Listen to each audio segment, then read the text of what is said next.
Good afternoon. I'm Paula Liang, the chair of Philanos, the national network of 80 women's funds, foundations, and giving circles. Our 17,500 individual members annually invest 15 million in their communities.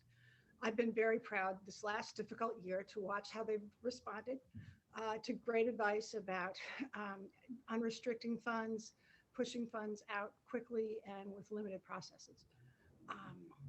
I'm so delighted today to facilitate the meeting of these two brilliant minds who are going to talk to you today about the Shecession. I first met Dr. Nicole Mason when she came to Jacksonville several years ago, before she was affiliated with the Institute for Women's Policy Research, to give a talk at a local policy center about her memoir, Born Bright, which is available at the conference merch shop and which I highly recommend. I got to meet her after the talk, and she gave me some great advice about my giving circle's new focus on preventing and alleviating poverty among women and girls. At the same time, I was working with a brand new organization of women's groups statewide in Florida, the Florida Women's Funding Alliance, that commissioned 3 reports from IWPR about the status of women in Florida by county. Spoiler alert, not good news. We released the first report about poverty and opportunity shortly after the 2017 inauguration. We got great press for it because people were hungry for fact-based sorts of things. I speak about it around the state, but because the news is so grim, I don't get invited back a lot. Sorry to jump in, Paula. I just want to make sure everything's looking good for the whole camera. If you don't mind restarting and adjusting your computer, I just want to make sure your whole head, okay. Yeah, that's better. Sorry, as I was looking at it and I could just like see your chin a little bit. Beautiful. Okay. It is. I need to slow down as I often do. I thought the speed was okay. I just really wanted to make sure that your head position in your video was perfect, and I just noticed your chin at the bottom. Okay, here we go again. Are we counting down again, or am I just going? Okay. Good afternoon. I'm Paula Liang, the chair of Philanos, the national network of 80 women's funds, foundations, and giving circles. Our 17,500 individual members annually invest over $15 million in their communities. Over the last very difficult year, I was especially proud to see how many of them took great advice about unrestricting funds, pushing funds out quickly with limited kinds of processes, and the other ways that they interacted with their communities. I'm so delighted today to facilitate the meeting of these two brilliant minds, who are brilliant women, who are going to talk to you today about the Shecession. I first met Dr. Nicole Mason when she came to Jacksonville several years ago, before she was affiliated with the Institute for Women's Policy Research, to give a talk at a local policy center about her memoir, Born Bright, which is available in the conference merch shop and which I highly recommend.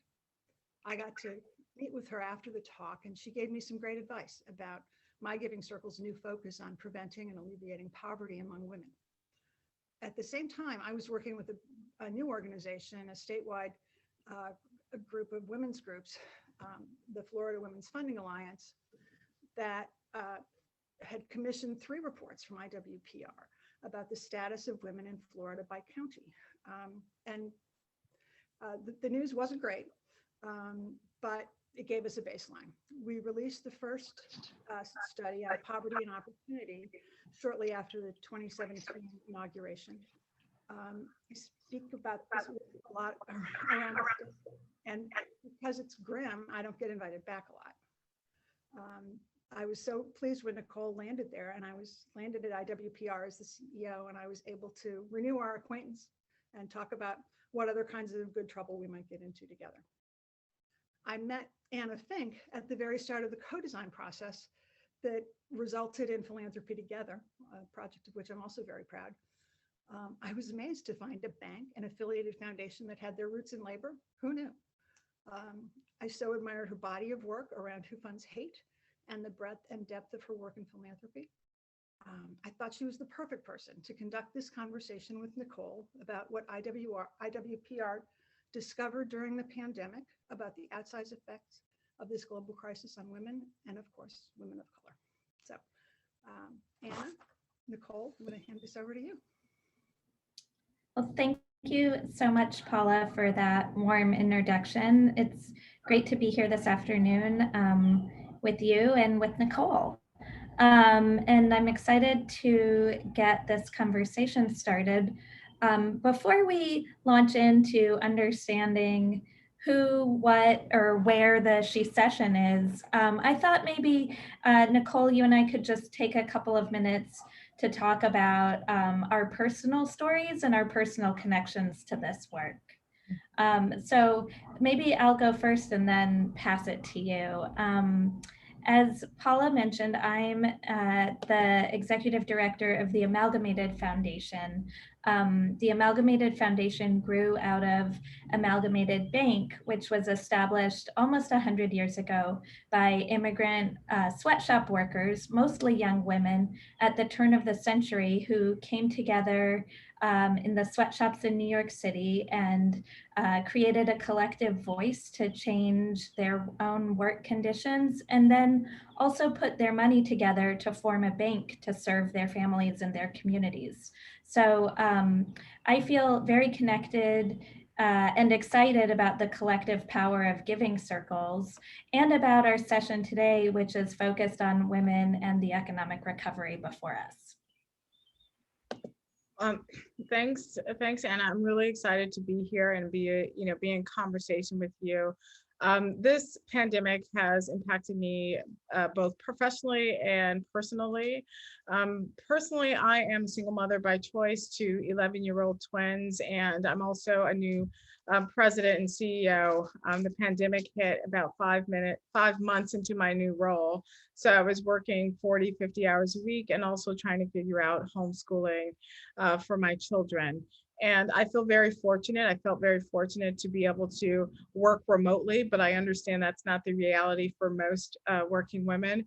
And so being able to bring that reality, my own reality, and also the reality of many of the women I've heard from across the country has been really important in this moment, and also thinking through solutions and strategies.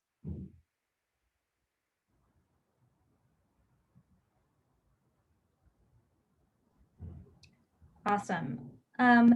So Nicole, tell us about this Shecession. Why does it matter, and what are we talking about here? Are we talking about a session that is run by women? Are we talking about a recession? Tell us more about this. So I just want to start out by talking about where we were in the beginning of January 2020. So at the beginning of the year, January 2020, we were celebrating this really important milestone. Women were 50% of the workforce. We hadn't seen that milestone for about 10 years since the last recession. And while we were celebrating, I was really very cautious, because I knew underneath that women were still struggling to make ends meet. And I was still hearing stories about women not being able to cover their daily expenses, that, there was also pay inequity. And even though there was news about the economy booming, I knew that that just wasn't the case for women, even though we were 50% of the workforce. Fast forward 2 months, and all of those gains were wiped out. Those employment gains were wiped out by the pandemic. Between February and March, in April, women lost 11 million jobs, compared to 9 million men who lost jobs at the beginning of the pandemic. Women fell out of the workforce at 4 times the rate compared to men. And that was mainly because women were overrepresented in the hardest hit sectors: leisure, hospitality, education, the service sector, and women of color specifically. And so all the inequalities that existed before, the economic insecurity and vulnerability women and families were facing, became exacerbated and came into sharper focus because of the pandemic. And so when we talk about what is a Shecession, it is really about articulating the disproportionate impact of job losses and income losses on women during this pandemic or this economic downturn. And that thank you. And are we talking, what about beyond job loss? I mean, I know there's clearly significant job loss. And I think also a shift in how we see women, and particularly women of color, in low wage work, where who are now considered essential workers. So can you talk a little bit more about the sort of fabric and color of that job loss, and beyond job loss, with like wage gap, some of the other elements that made that up? So that's a really good question. So to be honest, women were, the jobs that women do and what we have been doing and our caretaking responsibilities, that has always been essential work, but society has never treated it as essential work. And during the pandemic, it became clear that this was not only essential work, but it was vital work. And when we lost childcare, we understood that women's employment was really critical to keeping the economy booming and rolling along. And I don't believe before the pandemic, we had acknowledged it in a significant way. And actually it accelerated our awareness, and we started to connect the dots in these very real ways. What is really important to know about the job losses, and like you said, it's just not about job losses, and it's not just about income losses. It's about the fact that, we were already talking about the pay gap, the fact that women made 84 cents on the dollar compared to men, and for Black and Latino women, even less. And so that really had significant meaning during the pandemic, because what it translated into was women didn't have savings when the economic downturn hit and the pandemic hit. So when they lost their jobs, they had no cushion, to pay, for housing, food, and other basic expenses. And so, and women of color, because they are overrepresented in the hardest hit sectors, were particularly vulnerable during the economic downturn and the pandemic, and continue to be so.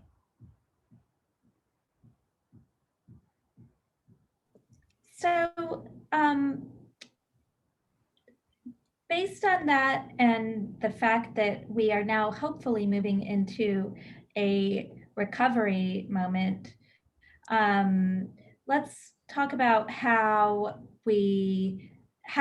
this impacts the way we should think about recovery in a proportionate way, that given that women were disproportionately affected by the recession, how do we also make sure that this is a she-covery? So that's really a very good question. And I think the importance of framing it and understanding the disproportionate impact of the COVID-fueled economic downturn on women points us in the direction of the solutions, strategies, and things we need for, an equitable recovery. What we know now, and I think many women have always known, that many of the systems were not working for us. So the childcare system was not working for us. Many families were without health care, paid sick leave, not working for us. Lower wage jobs. So women had, although we made up 50% of the workforce, we made up the majority of lower wage workers. There is not one sector, by the way, where women out earn men. Right. So any sector, all the sectors, women earn less than men, even when they enter traditionally male dominated sectors. The inverse is not true. When women enter male dominated sectors, they don't out earn men. So all of these things we knew before the pandemic were problems. And as a result of the pandemic, we have an enormous opportunity to fix some of these things, to create a national childcare infrastructure that works for family, to rebuild the social safety net, to provide paid sick and family leave and affordable health care to families. We have an opportunity to raise the minimum wage so that families are able to so that women are able to take care of their families. The unpaid labor of women, doing caretaking responsibility, raising the wages of those caregivers and those workers. This moment provides that opportunity. One of the things that's been really great, I think, for us is that many women internalize these issues. They said, well, it's my problem. I have to figure it out. juggling caretaking responsibilities and work. Even myself would apologize for having to leave work early to pick up my children. I just, it's my problem. I need to fix it. What's been so great in this moment is that we are having those private conversations out loud, and we're connecting the dots. So you have corporate moms saying, this isn't unsustainable, I can't do it. Then you also have these frontline moms that said, hey, you too, me too. And so we're realizing that this is a structural problem and it's an institutional problem, and it's never really worked for us. I think that's a really good point, and the fact that it crosses sectors, crosses types of work, and in this moment is an issue that crosses and unites those of us who had the ability to work from home for the last year, and workers who had to go into their workplaces. It's not the same set of issues for each worker, but certainly a whole set of issues that now everyone is seeing are critical. A lot of these are big national issues. We're hearing about at the federal level from the White House, paid leave, childcare, minimum wage. Can you talk a little bit about sort of how each of those issues relate to this question of equitable recovery, and then maybe we can talk about what that means at the local level.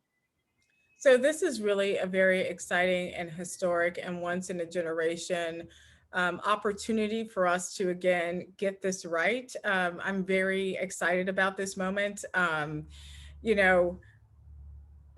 I've been doing this work for about 2 decades now, and many people have been doing this work for longer. And we've been calling on a set of robust public policies that would really work to strengthen women's economic security and family economic security. But it sort of, in many ways, fell on deaf ears. We were just tinkering around the edges in terms of policy strategies and solutions. And so in this moment, we have a, opportunity to innovate, to make the investments, because I believe we're either going to pay now or we're going to pay more later.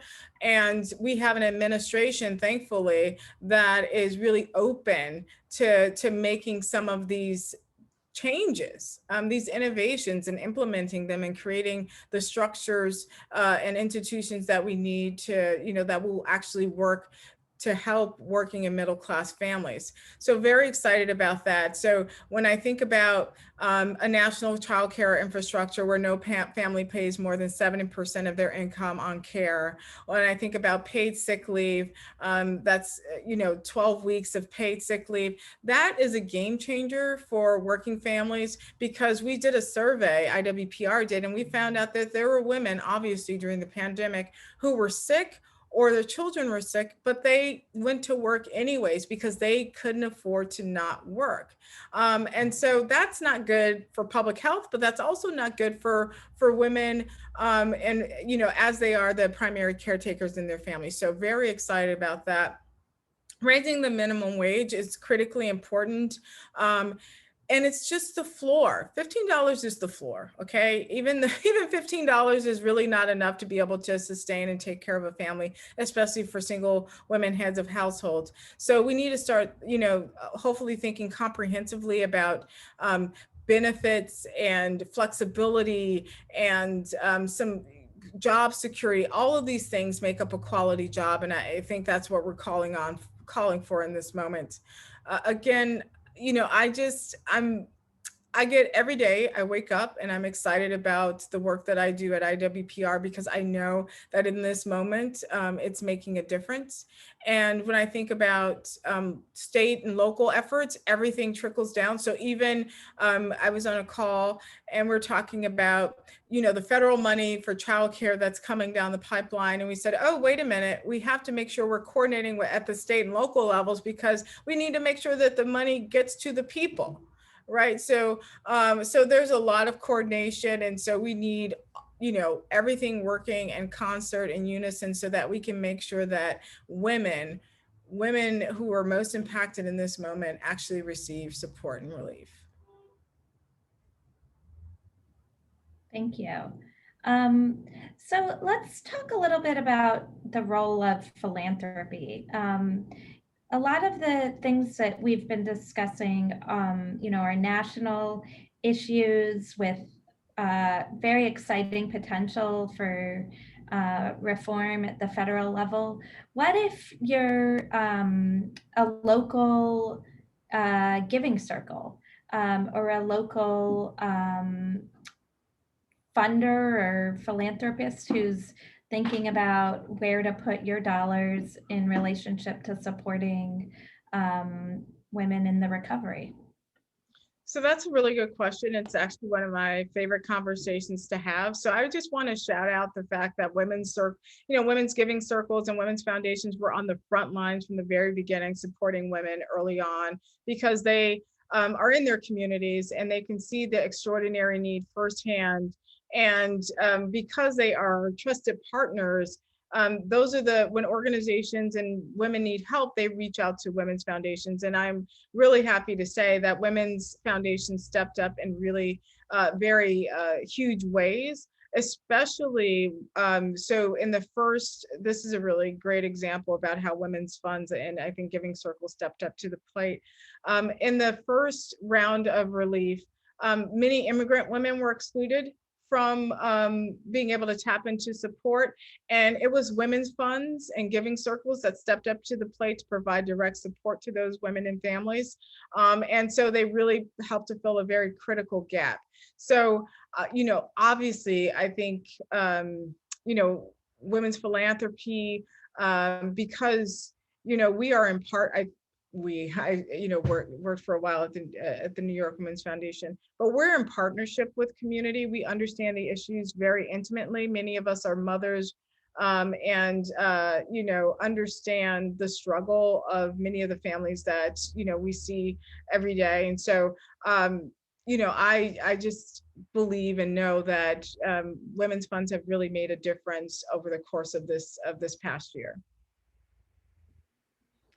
Yeah, that's I think the role of women's funds is really important, and the role that local organizations and giving circles can play in supporting leaders on the ground. I think the voices of the voices and stories that people are able to share of their real experience in this recession and coming out of the pandemic are critical to making the case for some of these bigger picture reforms, and the support that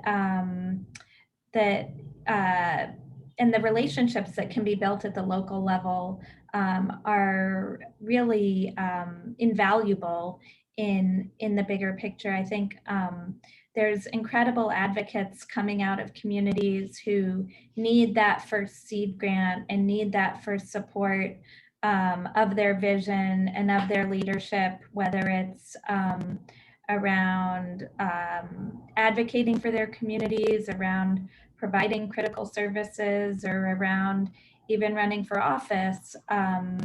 It's really that local relationship building that can help make things happen at the national level. Absolutely. And I think I want to pick up on something that you said about the importance of listening to communities and, you know, allowing them to lead the work in the investments. I think that's really critically important, especially in this moment, because when we are listening to women and families, they're going to tell us, and they do tell us exactly what they need. And it might not be in real alignment or, you know, complete alignment with what we think or our strategy, but figuring out and being nimble and malleable is really critical in this moment. And I was on, I think it was a Florida panel, and somebody said, well, what should we do? I said, people need they need cash. This is at the beginning of the pandemic.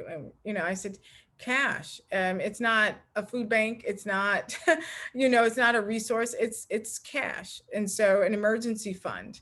And so it's really figuring out how to be creative and resourceful and get, the exact need that people want or need, and is really important. I'm really glad you brought up that question of cash relief. It's something that has really come to the fore for me during the pandemic. We partnered with a number of national level philanthropies at Amalgamated Foundation to create the Families and Workers Fund, which has given out almost $12 million in support of both direct cash relief and policy advocacy around inequitable recovery. And the both growth and need for cash relief that we heard from sectors as diverse as domestic workers, restaurant workers, farm workers, meat packers was just astronomical. And as a worker advocate was not something that I had previously really been thinking a lot about. But I think it's really an interesting question also at the sort of more macro level. And I'm curious for you, thinking about the role of cash relief and the role of guaranteed income within the panoply of other types of policy fixes. How do you see that fitting in?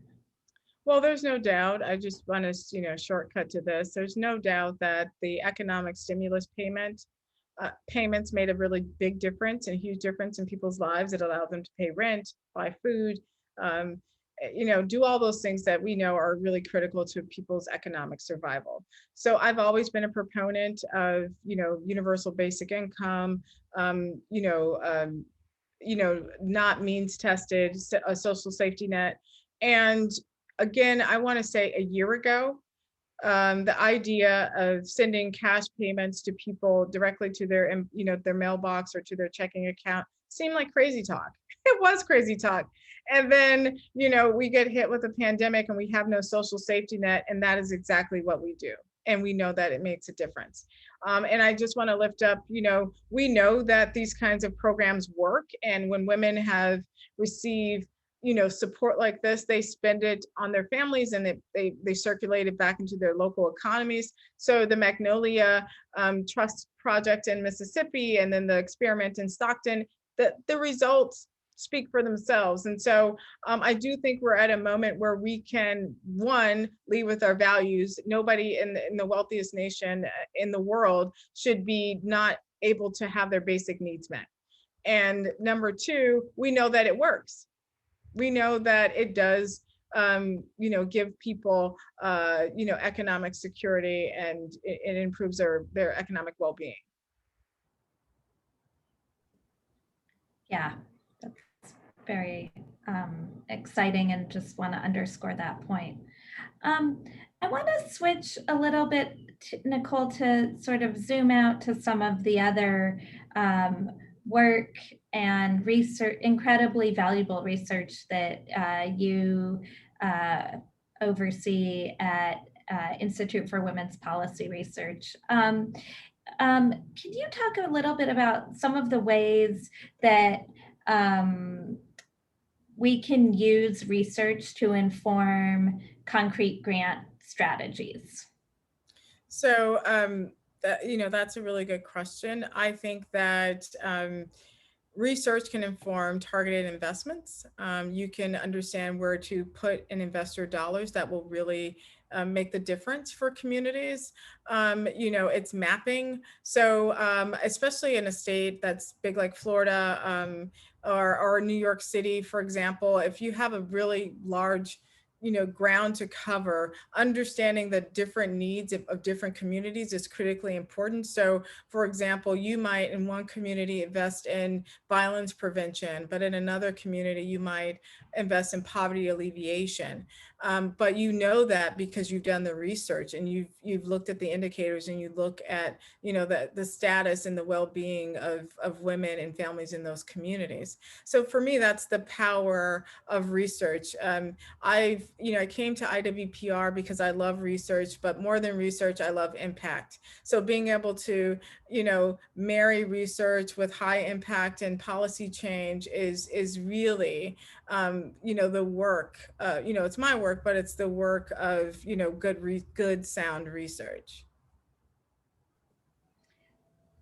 Thank you. And, one thing I would add to that, I think a lot of times people think, oh, I can either follow the research and carve out a grant strategy that way, or it's about relationships and about sort of, storytelling. And I don't think it's an either or question. I think, it's a question of if you want to have an impact on an issue, having the research to be able to hone in on a particular county or state or a particular population within that state and the impact. And then also being able to build relationships, identify infrastructure partners and organizations who are working on those issues and kind of marry those two pieces together is a really important tool and a really important way for folks to be able to think about both using research and underscoring relationships and community building that needs to happen. That's right. I do think we need all the tools in our toolbox. We need research, we need, policy strategists and analysts, we need stories, we need narrative change, we need culture change. I'm one that believes that without narrative and culture change, we don't get to policy change, or the policies don't reflect the stories and experiences of people. And so we need all of these things. And, at IWPR, we really try to use all the tools available to us to really articulate the how, the why, not just the end result, not just the poverty level. I want to tell you why it looks the way that it does. And that involves telling a story about how we got there. Definitely. And I think this community of giving circles, over 70% of which are led and driven by women, have so much potential to use all of those tools and to make a really significant impact in this moment and more broadly. So just with the time we have left, I'm curious, what would be your sort of top 3 pieces of advice for the folks in the audience today? So the first thing is to listen to communities and allow leaders to lead, and invest in leaders and organizations that are closest to the ground and really understand the issues. The second piece of advice is to fund intersectionally, because another piece of unpaid labor for women, at least, especially in the social sector, is we might get funded to do poverty alleviation, or a very targeted issue, but when we start working with communities, we see all of these other issues that are connected to poverty that we also address, and we do it because that is the work. And so really being able to frame out the work intersectionally and be able to connect the issues, I think, is really critically important. And the last thing is, I just want to be in partnership with women's funds and other people and communities that are doing this work, so that we can all be speaking with, one unified voice on these issues, and so that we can have some really concrete wins. So, I do think it's just a moment for us to all unify. I think that's a great note to end on, and I think it's a really fabulous and fantastic offer. I don't think it's every day that we have policy experts really ready to lock arms and roll up our sleeves together to get this work done. So really want to thank you for all of your insight, Nicole, and really glad to be here today and to see what kinds of questions we get. Yeah, I'm excited. Thank you so much. And this has been great. We're doing the work. Awesome.